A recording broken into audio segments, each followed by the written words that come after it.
Narinig mo na ba ang tinatawag na dividend capture strategy? Ito yung strategy kung saan yung trader bumibili ng dividend stock before the ex-dividend date. Tapos, during the ex-div date, ibebenta niya ito kaagad. Normally kasi, yung stocks, habang palapit yung dividend date, nag-i-increase yung price niya. Kasi maraming mga investors gustong bumili para makakuha ng dividends.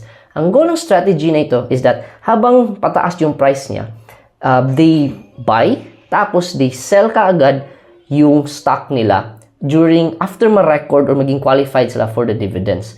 Ang problem lang nito is that normally, during the ex-div date, nagdi-dip kaagad yung price ng dividend stock. And yes, pwede ka nga makakuha ng dividends, pero pwede ka rin malugi in terms sa trading mo.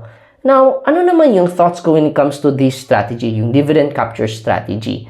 So, if you're a trader, then no problem, go for it. But if you're like me, a dividend investor, then I don't sell yung mga dividend stocks ko. Kasi, di ba yun yung reason why you're a dividend investor? Gusto mo stress-free yung investing journey mo. Wala nang buy and sell, wala nang timing the market. So that's why as a dividend investor, you buy a dividend stock na you're comfortable holding forever and you are assured na regardless of the market goes up or down, meron kang regular cash flow. That's why ako personally, I don't do dividend capture strategy. How about ikaw? Do you do this strategy? Let me know in the comment section below.